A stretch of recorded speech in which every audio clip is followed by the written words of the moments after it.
Asymmetrical backbends, starting with circle wheel. Option to do full circle wheel as you can see in the image, or modify by doing a half circle wheel. The focus here is on shoulder mobility and leg strength. It also facilitates proprioception and coordination, which are all very good for things like your inversion practice or arm balancing, or just for your general movement on your mat to become more fluid and more in control of what you're doing. It also helps to increase the range of motion you have in your shoulders, in your spine, and in your hips. It also creates greater ease in your symmetrical back bends, which are going to be coming up next. Target muscle in the circle wheel is your glutes, your hamstrings, your quads, your hip flexors, your core, and your shoulders, also your wrists. So moving into symmetrical back bends here, Urdhva Dhanurasana, upward facing bow pose. Always trying to work towards the straight arm position, activating into the triceps to the best of your ability to extend the elbow. You want to firm up your glutes to help extend your hips. When you come down, lay for a bit. Take a few breaths, a few seconds to let the spine settle before moving into your next round. And don't forget to smile. I'm going to show a variation here on your forearms. I personally love this one, so bringing your forearms down to cradle the sides of your head, your biceps in line with your ears more or less. For me, it's a lot in the lower back, so I prefer to bring my feet further away from my back, which is also an option for you. Coming out of the pose, as you can see, just nice and slow, resting your hands on your spine and easing your way down. Again, you want to take moments to just be still in between your back bends.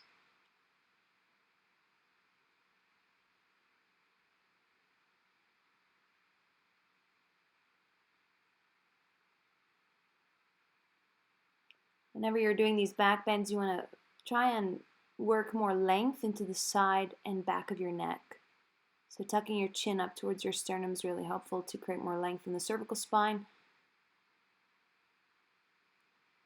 For these symmetrical back bends, you want to aim to do about minimum 3 rounds, holding for about 25 seconds, maybe even 45 seconds. Whatever your threshold is, go for your maximum output. And again, remember to take rests in between.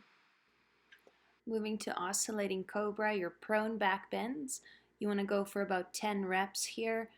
Focus on the articulation of your spine. You can move a little slower than I was there. Reaching back into locust pose, I prefer this arm position. It really helps to turn on the arms in a different way, especially those triceps to help extend the elbows. Touch your big toes to find a little more activation in the legs. Reaching the crown of your head actively away from your tippy toes.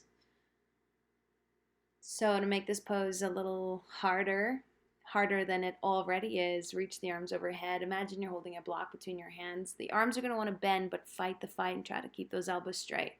This one's one of my favorites too. Straight arm position and unleveraged back bend to help activate more into the hamstrings and the glutes. Looks like I'm having a really good time.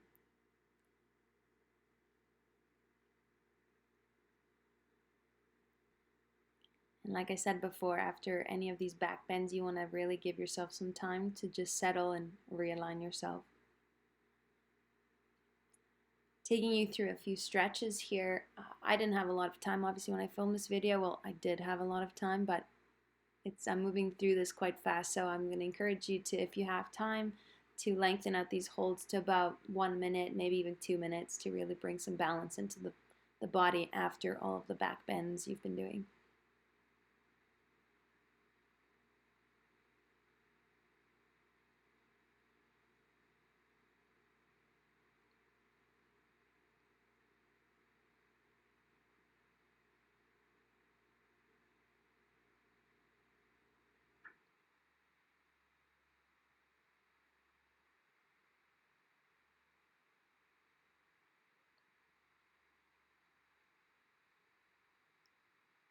Pressing yourself back into a child's pose. Again, option to stay in a child's pose for quite some time here to realign the spine.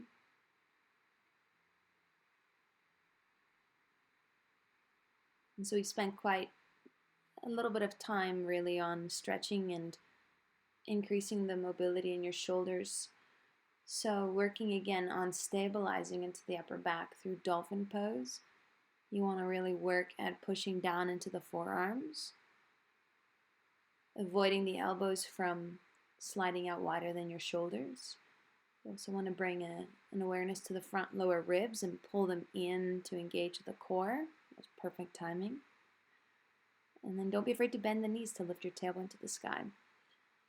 And then making this pose just a little bit spicier, coming behind to your tippy toes and walking your feet up as close to your elbows as you can without bringing the shoulders beyond your elbows, if you can see my alignment there. This one is pretty intense. I encourage you to hold that. Pause this video and hold that for about 60 seconds. I almost said 60 minutes, just kidding. And then coming into your final rabbit pose variation to create more balance in your body. I hope you enjoyed this class. I hope you find great benefit out of practicing these beautiful back bends.